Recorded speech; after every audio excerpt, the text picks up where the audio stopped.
Naquele tempo, havendo Jesus descido do monte, grande multidão do povo o seguiu. E eis que, vindo um leproso, adoravam-o, dizendo: Senhor, se quiseres, bem me podeis curar. Jesus, estendendo a mão, tocou e disse: Quero, ser curado. E logo sarou-lhe a lepra. Então Jesus lhe disse: Olha, não o digas a ninguém, mas vai mostrar-te ao sacerdote e faz a oferta que Moisés ordenou, para que lhes conste. Tendo depois Jesus entrado em Cafarnaum, aproximou-se dele um centurião, com uma súplica: Senhor, um servo meu jaz em casa, paralítico, gravemente atormentado. Jesus disse-lhe: Eu irei e o curarei. Respondeu o centurião, dizendo: Senhor, eu não sou digno de que entreis em minha casa, mas dizei uma só palavra, e meu servo será curado. Pois também eu sou um homem sujeito a outros, tendo soldados às minhas ordens. E digo a um: vai, e ele vai, e a outro: vem, e ele vem. E a meu servo: faz isto, ele o faz. Ouvindo isto, Jesus admirou-se e disse aos que o seguiam: Em verdade eu vos digo que não encontrei tamanha fé em Israel. Digo-vos outro assim: muitos virão do Oriente e do Ocidente, e se assentarão com Abraão, Isaque e Jacó no reino dos céus.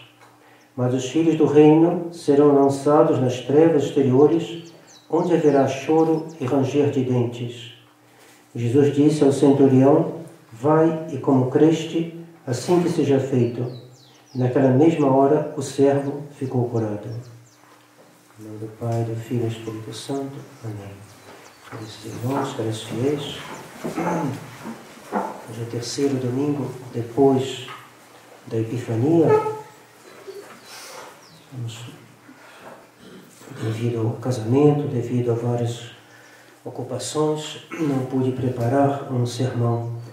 Vamos então tecer algumas considerações um pouquinho avulsas para lhes instruir naquilo que for possível. O introito de hoje, o introito é o que dá o tom da missa. Ele, em geral, é tirado do Antigo Testamento. O padre primeiro reza embaixo, ele reza o confiter, se prepara com ato de humildade, e depois ele sobe, beija o altar, que simboliza a união da divindade com a humanidade, da encarnação de Nosso Senhor, e ele vai para o lado da epístola e, fazendo o sinal da cruz, diz as primeiras palavras do próprio da missa, que é o introito. O introito de hoje diz: adorai a Deus todos os seus anjos. Sião ouve e se alegra, exultam as filhas de Judá. Adorai a Deus todos os seus anjos. Então a liturgia nos põe em contato com os anjos. Liturgia, já que Nosso Senhor está presente na missa, evidentemente os anjos estão presentes na missa. Já que Nosso Senhor está presente na missa, é impensável que Nossa Senhora não esteja presente também. Então o introito já nos põe nessa atmosfera que é a dos grandes mistérios da Igreja e do principal, que é o sacrifício da missa. Na missa nós estamos diante de Deus e dos seus anjos e de seus santos. E por isso o introito começa com essas palavras: adorai a Deus todos os seus anjos. Sião ouve e se alegra, exultam as filhas de Judá. O Senhor é Rei, exulte a terra, alegrem-se as muitas ilhas. O Senhor é Rei.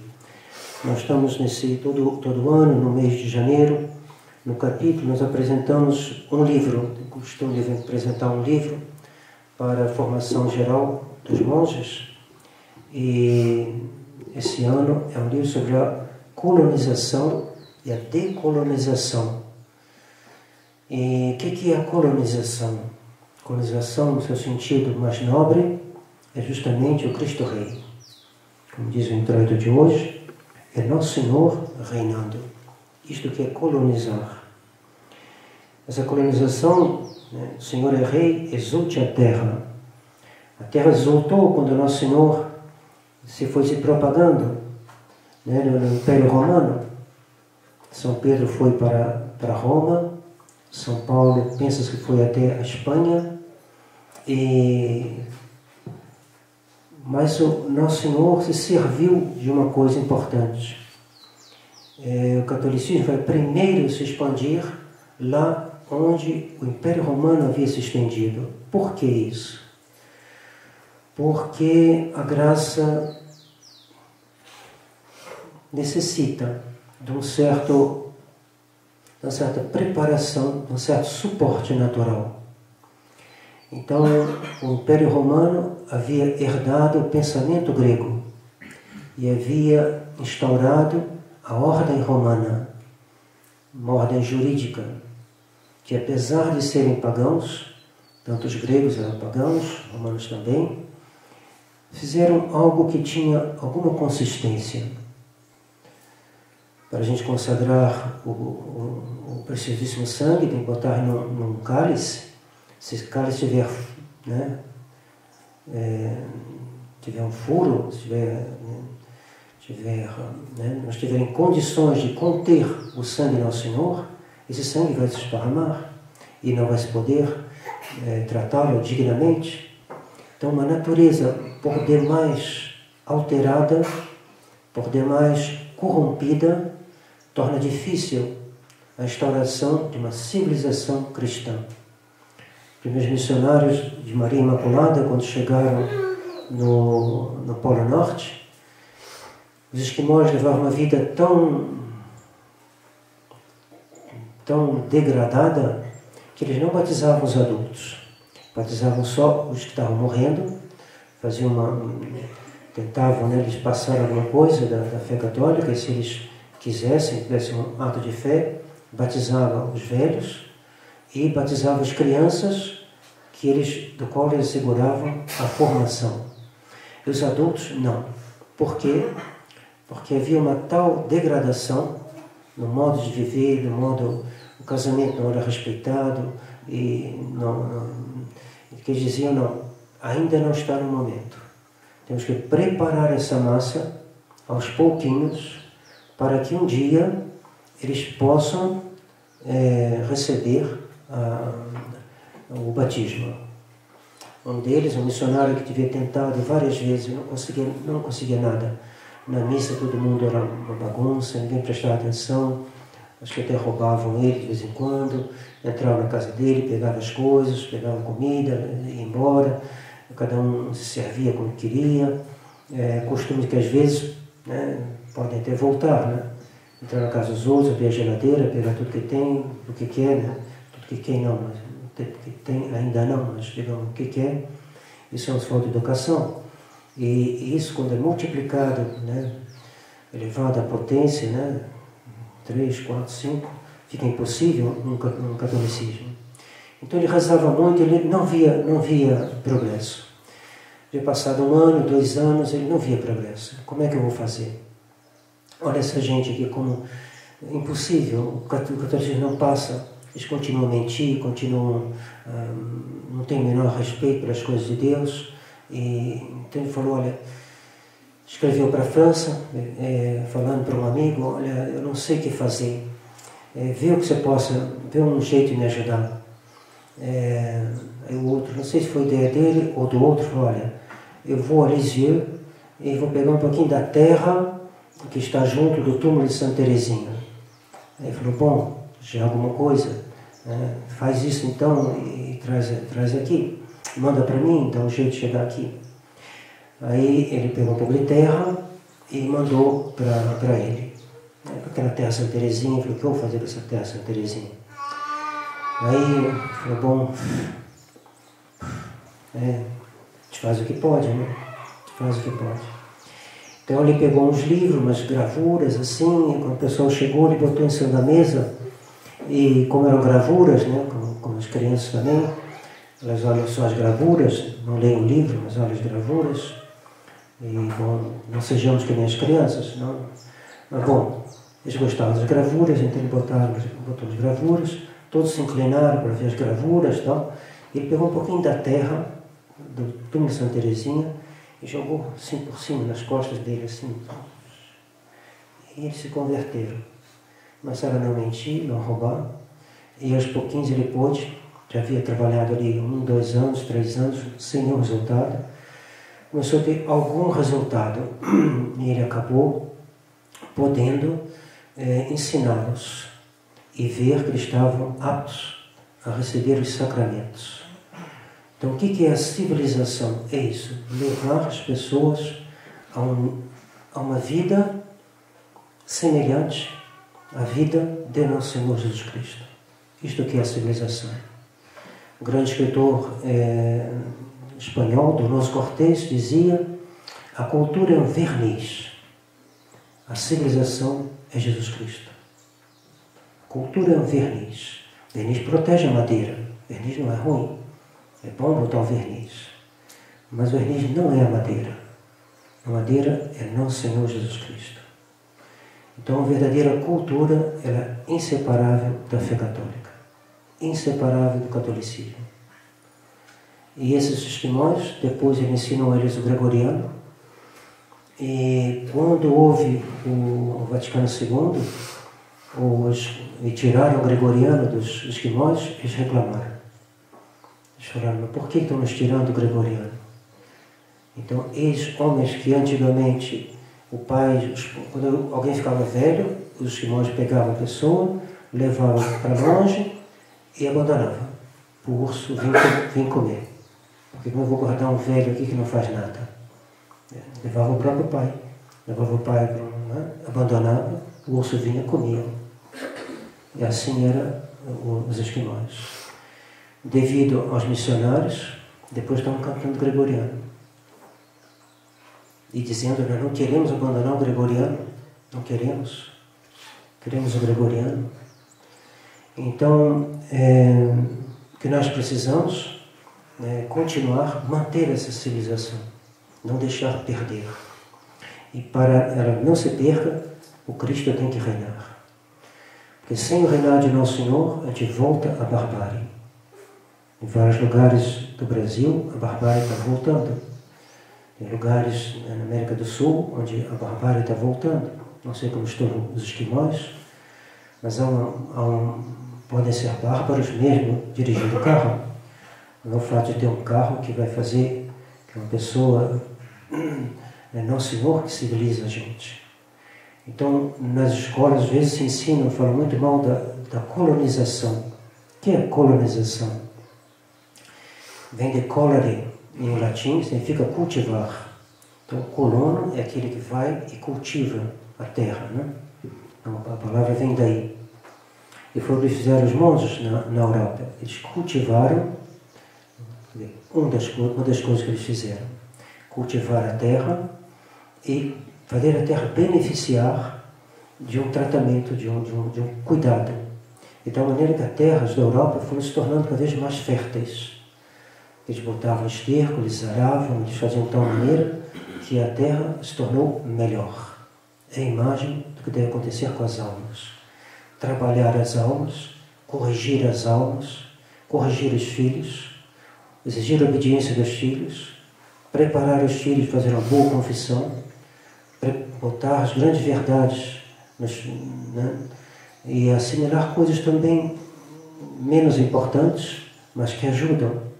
Esse verniz da cultura, da música, e na música tem música e música. Lembrei de uma moça que estava aqui quando a gente chegou, ela era aqui de Mariana, da região, né?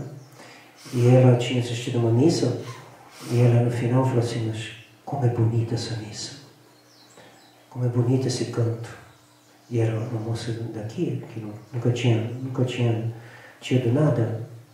E, então isso eleva a alma.